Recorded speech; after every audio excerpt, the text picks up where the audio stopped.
première vidéo de philosophie, 6 étapes de la conscience. Une seule mène à la liberté. La plupart des gens passent leur vie à un seul niveau de conscience sans réaliser qu'ils sont piégés chaque jour.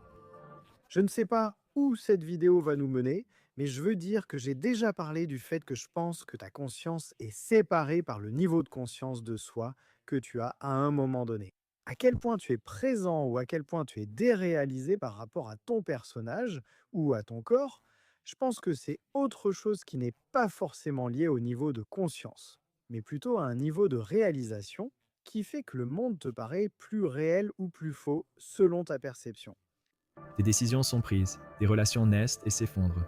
Pourtant, quelque chose d'invisible les pousse à répéter les mêmes schémas, donnant l'illusion du libre arbitre. Cela semble être de la conscience, mais ce n'est pas le cas. Pour 97% des gens, la vie suit un cadre psychologique limité. C'est une statistique un peu aléatoire qu'on vient de lancer comme ça. Une cage logique, conçue par l'évolution, renforcée par la société et prise à tort pour l'expérience complète d'être humain. Ce piège invisible, la conscience de survie, a jadis servi nos ancêtres, mais nous retient aujourd'hui. Je dirais que je pense souvent au fait que nos ancêtres avaient eux aussi des pensées. Et imagine si tu ne connaissais aucune langue en tant qu'humain. Tu pourrais toujours survivre, mais ta façon de communiquer et ta pensée intérieure seraient presque entièrement émotionnelles plutôt que logiques. Parce que tu pourrais accomplir des tâches pratiques comme créer des outils et résoudre des problèmes, mais tu n'aurais jamais vraiment une pensée basée sur le futur ou le passé comme on l'a aujourd'hui. Avant le langage, on peut remonter aux premières langues créées il y a 10 000 ans ou à l'émergence de la civilisation moderne. Mais avant cela, il y avait déjà des gens qui avaient réalisé des peintures rupestres. Ils ont construit des trucs de fous, mec, pendant l'âge de glace. Il y avait, tu sais, des Homo sapiens. Il y avait des ancêtres humains qui construisaient des abris de ouf avec des défenses de mammouth. Et ils allaient les chercher, ils les isolaient et ils savaient carrément comment assembler des morceaux de peau d'animal ensemble. Je me dis, ils pouvaient faire ça, mais pas se parler. Même en groupe, ils vivaient en société, mais communiquaient uniquement par grognement et émotion. C'est le niveau de conscience que je trouve vraiment étrange. Si nous n'avions pas de langage, je ne pense pas que nous serions aussi complexes que nous le sommes, de quelque manière que ce soit. Je crois que si nous sommes une espèce évoluée, c'est parce que nous en sommes capables. Tu vois ce que je veux dire? Même si tu ne saisis pas l'idée que j'essaie de transmettre, ou je suppose de te présenter, tu comprends les mots qui sortent de ma bouche, non? Et c'est justement pour ça que nous en sommes là où nous sommes. Simplement attaché à la peur, au désir et à des boucles sans fin de réactions émotionnelles. Voici la vérité troublante. La conscience n'est pas statique, elle évolue, elle s'étend, et il existe des niveaux supérieurs que la plupart des gens n'atteignent jamais. Non pas qu'ils soient inaccessibles, mais parce qu'on ne nous a jamais dit qu'ils existaient. Imaginez découvrir que la façon dont vous pensez, ressentez et percevez le monde n'est qu'une couche d'un vaste spectre. Qu'au-delà de l'ego, Je mets en 1,25 car il parle trop lentement. au-delà de l'attraction constante de la survie et des émotions, il existe des domaines de conscience où la souffrance s'estompe, où les liens se renforcent et où la nature même de la réalité semble différente. Cette vidéo est votre carte. Ensemble, nous allons parcourir les 6 grands niveaux de conscience à partir des pulsions instinctives qui dominent notre espèce. Il distingue notre conscience individuelle entre ce qui est génétique et ce qui est acquis, selon notre façon de penser. Par exemple, votre premier niveau de conscience est « j'ai faim ». Non, comme si vos organes communiquaient quelque chose à votre cerveau qui montre que vous devez faire « je suis fatigué ». J'ai besoin d'eau. Je me sens malade, n'est-ce pas? C'est comme votre premier niveau de conscience. Ensuite, il s'agirait des communications de base, tenter de transmettre une pensée, comme réfléchir au passé, au présent ou au futur. Je vais avoir faim, ce n'est pas que j'ai faim maintenant, je vais avoir faim dans 8 heures. Niveau 3, ce sera probablement, vous savez, transmettre votre pensée individuelle à quelqu'un pour essayer de communiquer et de planifier pour l'avenir. Ensuite, être capable de raisonner avec soi-même sur des choses qui dépassent la vie quotidienne et sa propre physicalité. Mais après ça, je n'en ai aucune idée. Vers les états raréfiés de conscience centrés sur le cœur, cosmique et non duel que seuls quelques-uns entrevoient un jour. Ce n'est pas que de la philosophie ou de la poésie spirituelle, ces niveaux influencent tout. Votre façon de vivre l'amour, de souffrir et de chercher un sens. Ils définissent les murs invisibles de votre vie et ils détiennent la clé pour vous libérer. Aujourd'hui, vous verrez où la plupart des gens s'arrêtent, où vous pourriez encore être bloqué, et ce qui vous attend au-delà de l'horizon de votre esprit actuel. Une fois ces étapes comprises, vous ne pouvez plus les ignorer et ce qui paraissait être le monde entier semblera alors n'être que le début. Il doit y avoir un certain niveau de reconnaissance consciente que nous savons que nous allons mourir aussi. C'est comme, je pense qu'il y a deux niveaux de conscience impliqués dans la reconnaissance.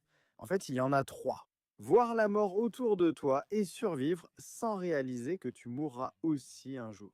Et puis il y a le deuxième niveau où tu vois des choses, des membres de ta famille mourir autour de toi, tes amis mourir autour de toi, et tu te dis, je vais mourir un jour. Enfin, il y a le troisième niveau, réaliser soudain qu'on va mourir, qu'on peut cesser d'exister. Là, ça devient réel. Je pense que c'est quelque chose de très nouveau dans l'humanité. Je veux dire, non, je pense que les humains créent des idoles, des religions et des choses à suivre depuis très longtemps pour expliquer les choses. Mais je pense que c'est quelque chose de très nouveau comparé à ça, comme si on mourait simplement, non? Est-ce que ça a du sens? Je ne sais pas.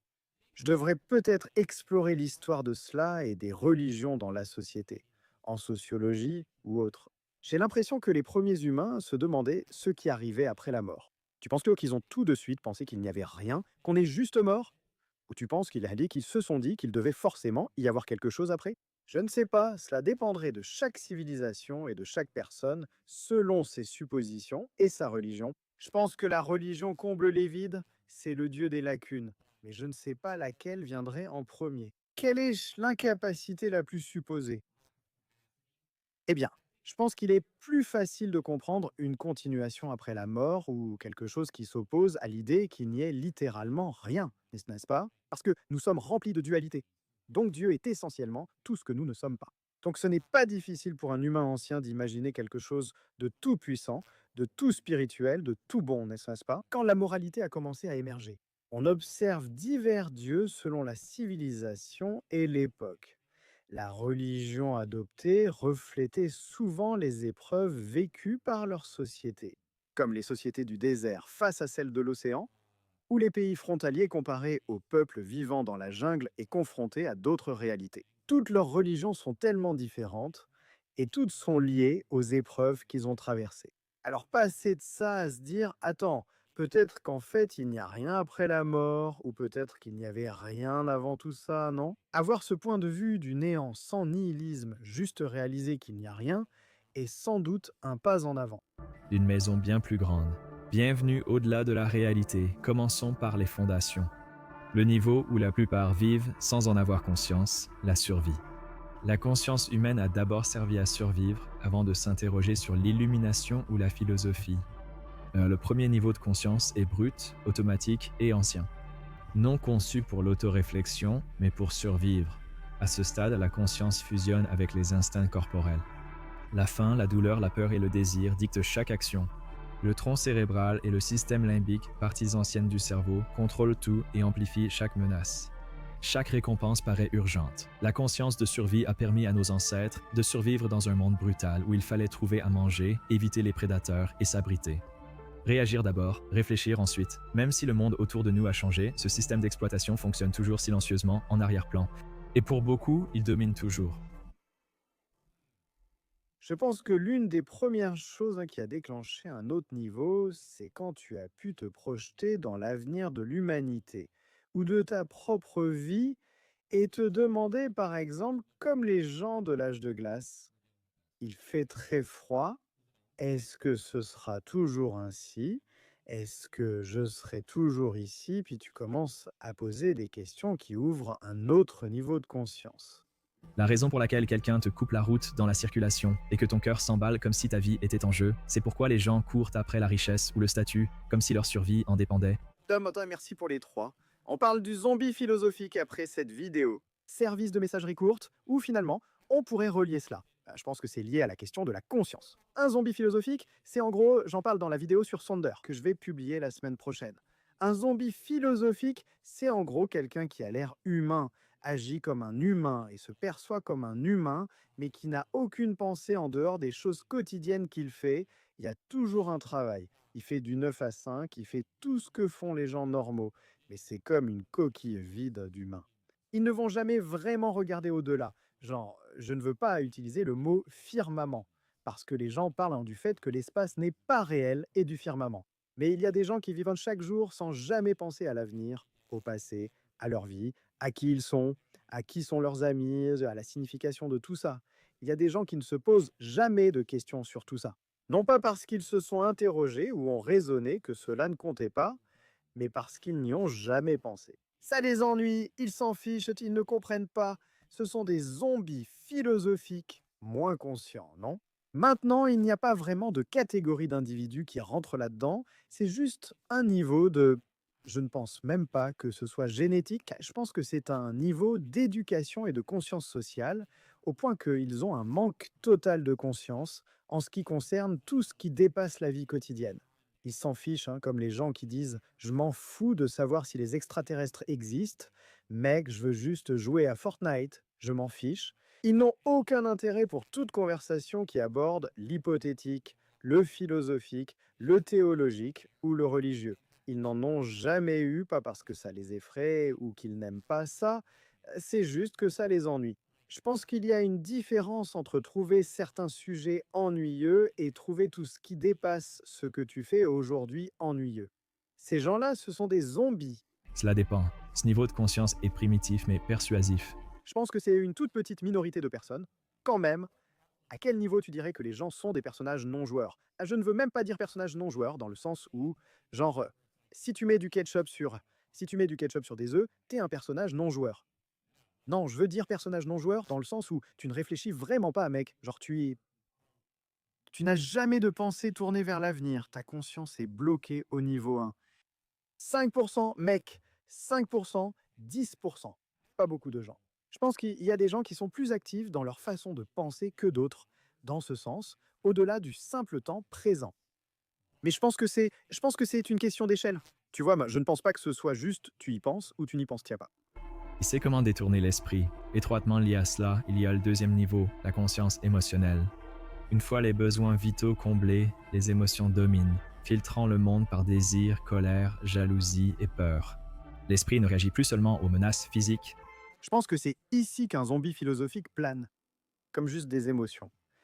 Mais face à des émotions imaginées, des affronts perçus, le rejet social, la peur de l'échec, le cerveau émotionnel utilise souvenirs et traumatismes, enfermant l'individu dans des cycles réactifs, un cercle vicieux selon la psychologie. Le système limbique, notamment l'amygdale, surveille en permanence les dangers réels ou perçus. Il provoque des réactions avant que la raison n'intervienne. La mémoire émotionnelle renforce ces schémas répétitifs. Chercher l'amour, craindre la perte, vouloir l'approbation. L'évolution a forgé cette sensibilité car appartenir à un groupe était vital. Le rejet tribal équivalait autrefois à une condamnation à mort. Ce réflexe persiste, malgré des menaces différentes aujourd'hui. Un commentaire dur, un regard froid, une publication sur les réseaux sociaux. Tout cela déclenche les mêmes circuits anciens qui réagissaient autrefois aux prédateurs dans l'obscurité. La plupart des gens passent toute leur vie ici, piégés entre les instincts de survie et la turbulence émotionnelle. Leurs décisions sont des réactions, pas des choix. Les relations deviennent des champs de bataille d'attente et de peur inavouée. L'identité se construit sur ces schémas, au point que seul le soi émotionnel semble exister. Le tragique, c'est que cela paraît normal. L'anxiété quotidienne, le désir constant de plus, la peur silencieuse de perdre la maigre sécurité que nous avons construite, tout cela semble faire partie de la condition humaine. Peu réalisent que ces couches de conscience servent à survivre, non à s'épanouir. Le reconnaître est déjà un changement. Observer à quel point nos actes découlent de la peur de perdre, du besoin de validation ou de schémas émotionnels inconscients. C'est la fissure dans le mur. Vivre pour le groupe plutôt que pour soi. Ah, je pense qu'il y a aussi, oui, un besoin psychologique et aussi sociétal d'être accepté simplement pour que nous puissions fonctionner en tant qu'espèce. Parce que nous dépendons les uns des autres, mais pas au point de laisser cela contrôler toute ta vie et que la seule façon dont tu penses soit comment cela serait-il perçu. Parce que tant que ce n'est pas vu, on ne peut pas y échapper. Mais au-delà de ce monde réactif, il existe quelque chose de radicalement différent. Une conscience qui raisonne, analyse et remet en question sans seulement réagir. Beaucoup y voient là le début de la vraie liberté. Même la raison a son piège invisible. Se libérer de la survie émotionnelle donne l'impression de s'éveiller. Pour la première fois, l'esprit prend du recul, observe et raisonne. La logique remplace la réaction. Les émotions ne dictent plus chaque décision. C'est l'essor de la conscience rationnelle et intellectuelle. Un saut puissant, mais qui comporte ses propres limites invisibles. Ici, le cerveau humain affine son plus grand outil, la pensée abstraite. Le langage devient précis. La science apporte des réponses. Les schémas sont identifiés, des systèmes créés. Pour la première fois, les humains analysent la vie au lieu de la ressentir. Le monde est divisé en catégories, causes, effets, des structures à saisir et à contrôler si possible. À ce stade, Je crois qu'ils faisaient cela historiquement. Par exemple, à ton avis, quand est-ce que les premiers humains ont vraiment commencé à tester des choses? Nous existons depuis près de 300 000 ans, contrairement à Rome qui n'a pas cette ancienneté. Bien, bien avant Rome. Quand ils ont été construits, mec, il y avait déjà des putains d'architectes dans l'Égypte ancienne. Même avant ça, je pense que ça devait être peut-être la toute première société où ils ont vraiment commencé à pouvoir avoir. Je pense qu'une fois qu'on a eu de l'abondance. Quoi? Non, c'est ça. Une fois qu'on a compris comment avoir une abondance de choses nécessaires ou une abondance de choses qui répondent à nos besoins, par exemple, au lieu de devoir chasser et cueillir, on a trop de nourriture. Cette nourriture va pourrir. On en a tellement produit, d'où le début du commerce. Mais juste à ce moment-là, quand ils commencent à comprendre des trucs, ils essaient et testent comment cultiver des récoltes. Ils cherchent à reproduire les choses. Quand on a transformé Minecraft en mode créatif, je pense que c'est là qu'on a développé un niveau de conscience supérieur en tant qu'espèce, pas en tant qu'individu, tu vois. Le deuxième niveau de conscience s'entremêle avec la pensée sociétale et le quotidien, ce qui explique pourquoi il peut varier sur l'échelle selon les situations. Mais je pense que quand on a été capable de manipuler le sol autour de nous, comme construire des bâtiments, faire des cabanes, modifier le terrain au lieu de simplement y vivre, c'est à ce moment-là que ça s'est produit. l'identité s'affirme. Je pense donc je suis devient un mantra. L'esprit trace. Comment savoir si quelque chose est comestible? Je doute même qu'il l'ait attesté en société. Ou pas en société, dans l'histoire, je pense que ce n'était pas vraiment un test. Parfois, mais je pense que la plupart des choses à éviter leur étaient transmises par leurs parents, car ceux-ci avaient vu quelqu'un mourir après avoir mangé cette baie, non? Ou alors ils se sont sentis malades, non? Peut-être qu'ils ne sont pas morts, mais ils se sont sentis malades. Je ne pense pas qu'ils faisaient exprès de tester ça. Je pense que c'était accidentel. Les humains avaient de la présence d'esprit, mais ce n'est pas propre à eux. Cela concerne tous les animaux. La plupart des animaux savent et apprennent à éviter les trucs qu'ils ne devraient pas manger. Peut-être parce que ça sent mauvais ou que ça leur fait mal, mais ils apprennent, non? Ce n'est pas quelque chose qui est propre aux humains. Je crois que ce qui distingue les humains, c'est notre capacité à manipuler cela, à choisir quels gènes et semences cultiver. Ça fait genre plus de 10 000 ans que ça dure. Les frontières nettes entre soi et les autres, sujets et objets, réalisations, titres, croyances. Tout cela devient la nouvelle source de Qui a découvert qu'on pouvait tuer et manger une vache? Personne. C'est une vraie question, c'est génétique. C'est toi et ta volonté qui te disent que tout ce que ton corps physique veut que tu fasses, c'est manger de la merde, dormir, boire de l'eau et avoir un enfant avant de mourir. Ça, ce sont tes gènes, d'accord? T'as été façonné par l'évolution pour vivre assez longtemps pour avoir un enfant. T'assurer que cet enfant ne meurt pas, puis mourir. On dirait que tu es fait pour ça.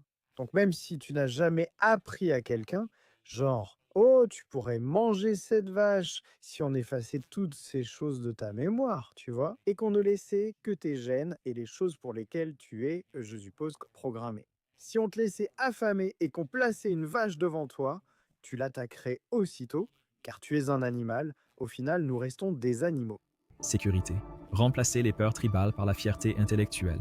Ici prospère la civilisation moderne, la science. Oui, instinct est le terme approprié. La médecine, la technologie, tout cela est le fruit de cette étape.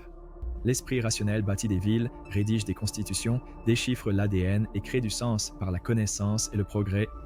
Il préserve souvent l'humanité du chaos des réactions émotionnelles. Ce bond en avant cache un piège, croire qu'on est arrivé. L'esprit pense alors que la raison est le sommet de la conscience. La logique, c'est la liberté. Savoir assez apaise le cœur. Les neurosciences expliquent pourquoi cela paraît si convaincant. Le réseau cérébral par défaut, lié à la pensée autoréférentielle, s'active davantage. Le soi se solidifie, les pensées tournent autour de l'identité, du statut et du futur, et la réflexion devient rumination. L'intelligence devient une armure isolant l'esprit du monde qu'il veut comprendre. Voilà la vérité silencieuse. Si vous regardez cette chaîne, vous avez sûrement déjà franchi cette étape. Questionnez, analysez et recherchez des cadres plus profonds. Je finis par dire ça dans ma vidéo sur Sonder. Je pense que tous ceux qui sont encore là, purés, après 16-15 minutes de vidéo, ne sont pas des zombies philosophiques. Je pense que les personnes qui sont des zombies philosophiques ne cliqueraient jamais sur cette vidéo. Ils ne resteraient jamais aussi longtemps sur le stream, non? Genre, si tu n'es pas immédiatement rebuté et que tu t'en fiches, alors ça montre un certain niveau d'intérêt ou, je suppose, tu sais, une préoccupation pour le sujet. Cela pousse les gens du ressenti émotionnel vers l'intellect. Cliquer sur like va au-delà du simple soutien. Ce marqueur indique que tu t'identifies à ce chemin. Ce niveau a aussi ses limites. Non, mais j'ai atteint un niveau de conscience où je vais résister et ne pas aimer la vidéo. L'esprit rationnel excelle dans la résolution de problèmes, Je vais aimer la vidéo que je regarde. mais se débat avec des questions sans réponse, comme pourquoi souffrons-nous, Il m'a eu! pour ce que signifie la mort et où la conscience débute et s'achève. Philosophie, psychologie et sciences existentielles se heurtent au même mur. Peu importe la finesse de l'intellect, il ne peut raisonner au-delà de lui-même. Je veux dire, mec, les premiers philosophes étaient des types riches qui avaient tout le temps du monde. Je pense qu'on atteint des niveaux de conscience de plus en plus élevés quand on a plus de temps libre. Quand tu n'es pas concentré, c'est aussi un niveau de conscience acquis sans le vouloir. On était assez intelligent et efficace pour obtenir de la nourriture, ce qui nous a donné un niveau de conscience plus élevé grâce au surplus. Libéré de ses besoins, on avait du temps pour réfléchir à autre chose. Et puis, à un niveau extrême, si t'es comme un gosse de riche, tu vois un fils à papa dans la Grèce antique, tu deviens un intellectuel et maintenant tu t'excites à fond parce que tout ce que tu fais, c'est penser. Cela renforce discrètement l'ego et aiguise la frontière avec le monde, enfermant l'individu dans la croyance que penser, c'est être. Beaucoup ici cessent de grimper, bâtissant carrière, identité et vie sur la connaissance et le scepticisme. Le mystère gêne, la vulnérabilité semble faiblesse, le cœur s'efface, les émotions sont analysées, pas ressenties. La connexion dépend d'idées communes, pas de l'être partagé. Au-delà, un autre changement attend qu'aucun raisonnement ne peut forcer. Un lieu où l'esprit se relâche, où l'empathie adoucit le soi et où la conscience se tourne vers l'extérieur. Il arrive un moment où l'intellect s'épuise, la quête de réponse devient creuse et le savoir ne satisfait plus. Ce qui suit n'est pas une pensée plus claire, mais un changement de perception, un adoucissement des frontières autrefois absolues. C'est là que la conscience va de l'esprit au cœur. L'empathie devient une réaction spontanée, née d'une profonde connexion avec autrui, et le jugement disparaît. La compassion remplace le calcul, les gens ne sont plus vus comme des idées ou rôles, mais comme reflets d'une expérience commune. La conscience du cœur transforme tout, la souffrance n'est plus celle d'autrui, le succès est vide s'il exclut, et les choix naissent de la connexion. Il explique le concept de Sander, qui n'est pas de l'utilitarisme ni que chacun agit pour le bien commun, mais plutôt que chaque personne est un individu unique avec ses propres besoins et réflexions. Le succès n'a plus de sens s'il exclut les autres. Les choix viennent alors de la connexion, non de l'intérêt personnel. Les traditions spirituelles voient cela comme le vrai début de l'éveil, non pas accumuler du savoir, mais dissoudre les barrières. Pour beaucoup, ce changement évoque un retour chez soi après un long voyage fait de bruit et d'ambition. Il signifie la fin de l'isolement et le début d'un sentiment d'appartenance. Non à un groupe ou une croyance, mais à la vie. Au-delà du cœur, une expansion plus rare surgit. La conscience cosmique. Ici, le sentiment de séparation qui a façonné chaque étape précédente commence à s'effondrer. Le monde n'est plus une collection d'objets, mais un champ unifié d'expériences, sans extérieur ni autre. Seule la conscience, consciente d'elle-même sous de multiples formes. Les psychologues ont relevé des points communs dans les états mystiques. Disparition des frontières de l'ego, paix intense et sentiment d'appartenance à quelque chose d'immense et intime. Les scanners de méditants avancés indiquent l'apaisement du réseau du mode par défaut. Je veux dire, il donne vraiment l'impression de décrire des personnes qui, vous savez, se sont retrouvées dans le nirvana. C'est comme si tu étais devenu, tu sais, méditatif grâce à la méditation ou simplement à la vie en général. Tu es devenu pas un dieu, mais tu es devenu non humain.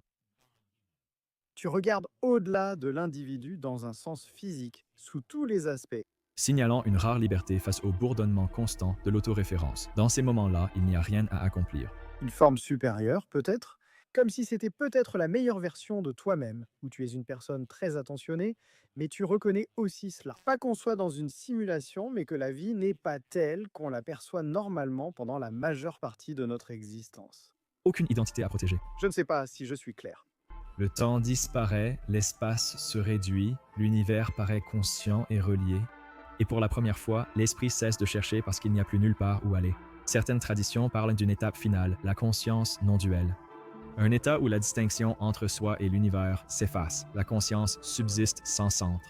Il n'y a que l'observation et l'expérience, sans observateur ni expérimentateur.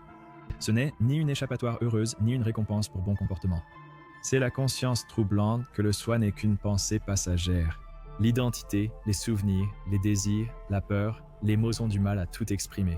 Les descriptions sont insuffisantes parce que le langage appartient au monde de la séparation. La conscience non duelle n'est pas une alternative. Les descriptions sont insuffisantes parce que le langage appartient au monde de la séparation. La conscience non duelle n'est pas une alternative. Le truc qui me perturbe le plus, il faut que je m'en souvienne après parce que j'y pensais justement. Les humains sont tellement obsédés par le progrès, non? Découvrir, comprendre. Et si on atteignait une limite, tu vois? Et si la pire chose qui pouvait arriver à la civilisation, c'était qu'on ne puisse plus avancer? Je ne pense pas que ça arrivera, mais je pense qu'il existe un monde où les avancées sont tellement lentes qu'elles deviennent minuscules. De façon réaliste, avec les progrès de l'intelligence artificielle et de la technologie, on va sûrement évoluer plus vite, mais on en a quand même besoin. Non, je comprends. L'intelligence artificielle suscite actuellement beaucoup de controverses. Je pense que l'art généré par l'intelligence artificielle est un problème, mais en tant qu'espèce, nous devons continuer à évoluer, à innover et à progresser. Sinon, il n'y a pas d'objectif vers lequel tendre.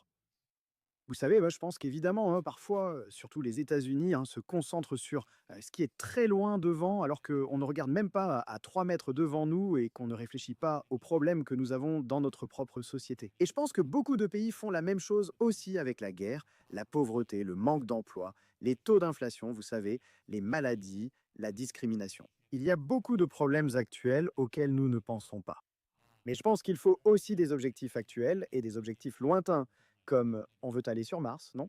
En tant qu'espèce humaine, il arrivera un moment où, même après notre mort, un de nos arrière-arrière-arrière-petits-enfants quittera ce système solaire pour découvrir vraiment l'univers. C'est ce qui subsiste quand tous les états disparaissent. Peu l'atteignent, mais sa présence change la voix de ceux qui le perçoivent. Une fois la possibilité connue, les anciens jeux de statut, survie et certitude perdent leur emprise. Ce qui paraissait le sommet n'est qu'une étape. Au-delà, il n'y a plus de carte, ni de technique ou d'étape. Juste l'attirance douce pour ceux qui attendaient toujours sous le bruit, une vérité rarement dite sur le chemin de la conscience. Atteindre des états supérieurs ne signifie pas que vous y restez. Ces moments d'éveil, que ce soit par la méditation ou les psychédéliques, Oui, mais enfin, il ne dure qu'un instant. La meilleure façon de l'expliquer, c'est quand vous dites quelque chose et que vous le ressentez vraiment. Comme si vous pouviez avoir une prise de conscience à un moment de votre vie et que cela vous frappe vraiment. Et puis la prochaine fois que vous y pensez, c'est comme il n'y a plus d'impact, non? Vous pensez juste que vous mourrez un jour. Mais ensuite, il y aura des moments dans votre vie où certaines choses vont vous frapper et elles arrêteront un temps, puis vous atteindrez une conscience supérieure et comprendrez mieux l'univers. À ce moment, vous vous sentez très épanoui, mais cela disparaît et vous ne l'avez plus un moment. C'est difficile, comme si vous le poursuiviez. où un changement soudain de perception semble permanent lorsqu'il arrive, les frontières se dissolvent, tout a du sens. Mais l'esprit, le corps, Prendre conscience qu'on ne sera plus jamais un enfant est un sentiment comme celui de vieillir. Oh merde! Quand tu regardes une vieille photo de toi, il arrive que tu en prennes soudainement conscience. Tu te diras, mince mec, ça fait 10 ans. Merde, et là, ça te frappe. le corps et le monde ont une façon de nous ramener à la réalité. Tu te mets à réfléchir à beaucoup de choses autrement, plus en profondeur. Même si ce sont les mêmes pensées, elles résonnent un mieux dans ton esprit. La vie continue d'avancer. Ou résonnent mieux. Ces choses-là arrivent toujours. Les disputes continuent, les vieilles blessures y refont surface. Et sans s'en rendre compte, on repasse facilement de l'unité à autre chose. Ouais, et je ne pense pas que quelqu'un ait parlé de nostalgie. Je ne pense pas que la nostalgie fasse ressortir cette conscience intérieure. Mais je pense que la nostalgie te donne le même sentiment qu'une prise de conscience. La nostalgie te donne ce même sentiment mais pas avec la même gravité ou tu sais, la profondeur de pensée que lorsque tu réfléchis à la moralité, la vie, la mort, l'au-delà, l'univers. À quel point tout est immense, à quel point tu es petit, le nihilisme, toutes ces pensées complètement folles que les humains peuvent avoir du genre: «Waouh mec, je suis une fourmi sur une foutue planète dans un vaste océan de milliers d'autres saloperies d'étoiles». La séparation de l'immensité pour revenir à la survie, c'est la nature de la conscience. Elle fonctionne par cycle. Expansion, contraction, clarté, oubli. Aucun état n'est garanti, aucun niveau n'est permanent. Le piège subtil apparaît ici, beaucoup confondant le souvenir de la transcendance avec la transcendance après avoir entrevu les sommets. Ils brandissent leur expérience spirituelle comme une armure, persuadés d'avoir transcendé l'humain. Des mots comme détachement, unité ou illumination deviennent des boucliers, pas des vérités. L'ego revient, habillé de spiritualité. C'est pour cela qu'on parle d'évitement spirituel. Au lieu d'affronter le travail difficile et humble de l'intégration, l'esprit plane au-dessus, évite le chagrin, ignore la colère, masque le jugement derrière un mince sourire. La vraie transcendance ne rejette pas les niveaux inférieurs, mais y revient sans cesse. La différence réside dans ta façon d'y retourner. Réagis-tu par peur ou réponds-tu avec conscience? Fais-tu face à la vie avec contrôle ou avec présence? La croissance se mesure à la sincérité avec laquelle tu fais face aux moments difficiles, pas au temps passé dans la paix. Peux-tu garder le souvenir de l'unité dans le conflit, la perte et les routines silencieuses autrefois vides de sens? Voilà le vrai travail. Laisser l'expansion toucher les endroits que tu préférerais éviter. Rester ouvert non seulement quand c'est facile, mais aussi quand tout en toi veut se refermer. Aucune expérience mystique, aucune philosophie, aucune pratique ne te rend immunisé contre le fait d'être humain. Et ce n'est pas un défaut, c'est ainsi que c'est conçu. La conscience n'est pas une ascension linéaire, c'est une spirale, un retour. À chaque fois, tu vois un peu plus clairement, tu portes un peu plus de lumière. Quelque part sur ce chemin, cela devient clair. La conscience n'a jamais été une question d'atteindre une destination finale. Il n'existe ni sommet à atteindre, ni niveau parfait où tout s'aligne. L'esprit cherche la certitude, mais la réalité est plus vivante et imprévisible. Nous nous élevons. Nous tombons. Nous nous ouvrons puis refermons. Je déteste un peu à quel point il essaie d'être poétique. Nous nous élevons, nous chutons, nous nous ouvrons, nous nous refermons. L'unité, l'émotion. Je me dis, un mec, dis juste ce que tu essayes de dire, bordel. C'est exactement le genre de philosophie que je déteste lire, sérieux. Désolé. C'est pour ça que j'aime les philosophes qui disent simplement est-ce qu'ils pensent, bordel. J'ai l'impression d'essayer tout le temps d'interpréter ce qu'ils racontent. C'est de l'intelligence artificielle. La voix est intelligence artificielle, mais l'écriture ne l'est pas. Certains jours semblent vastes, sans limite, d'autres rétrécissent jusqu'à ce que le monde paraisse à nouveau petit. Rien de tout cela n'est un échec. Cela ne prouve pas que tu es perdu, c'est juste le courant en toi. Peut-être est-ce le but. La croissance se mesure non pas à tes réussites, mais à ta capacité à explorer tes profondeurs et te découvrir. Oui, même celles que tu pensais avoir dépassées avec de la présence. Ouais, et je comprends de quoi il parlait, de ce que ce foutu truc disait à propos des gens qui se sentent éclairés. Comme les gens qui se disent éclairés ou qui prétendent avoir une meilleure compréhension du monde sont des abrutis, non? Si tu affirmes s'y être éclairé, c'est que tu ne l'es pas. C'est pareil que de dire je suis humble, non? Genre, moi je dirais plutôt j'essaie d'être humble, tu vois? Mais si tu dis je suis un foutu gars humble, là c'est exactement ça, tu te contredis complètement. Dire que tu es éclairé, ça veut dire que tu ne l'es pas. Il existe des personnes avec une conscience plus élevée, tu les trouves puis les perds. Il faut juste chercher, tu sais, c'est pour la vie. Tu ne comprendras jamais totalement le monde, mais tu peux toujours essayer. Et je pense que c'est ça l'idée de base. Si tu essaies de comprendre tout ce qui t'entoure, pas d'une manière qui te détruit avec le stress et l'anxiété, mais d'une façon curieuse et je suppose innovante, alors tu peux y arriver petit à petit, mais tu ne comprendras jamais tout à fait. Et si tu dis que tu aimes rester humble, tu pourrais dire ça, mais il y a une différence entre se vanter d'être humble et être je sais pas. Genre, je n'arrête pas de dire le mot genre, ça me fait grave chier. Si tu restes là à te vanter d'être cool, t'es pas vraiment cool. Si tu te présentes comme un mec cool, t'es probablement pas un mec cool. C'est la manière la plus calme de le décrire en termes de conscience. Si tu dis ouais, je suis vraiment au-dessus de tout le monde, je dirais non, tu ne l'es pas. Franchement, le truc le plus basique et débile à dire, c'est que t'es un génie. Ouais, je suis vraiment un mec cool. Non, tu ne l'es pas. Ta vie change, les murs paraissent plus fins et les histoires d'autrefois perdent leur poids. On ne se donne pas ce titre soi-même. Ouais, je dirais ça. C'est pareil, tu ne dis pas que tu es intelligent. Tu sais, Je suis vraiment intelligent. Ce sont les gens qui disent moi que tu es intelligent, pas toi. Si tu le dis, tu ne l'es sans doute pas. Tu pourrais dire, parce que c'est ce que... Non, littéralement. Si tu es le mec le plus intelligent du monde et qu'on te demande tu es intelligent, tu dirais sûrement oui, j'ai une intelligence supérieure à la moyenne. Je suis bon dans certains domaines.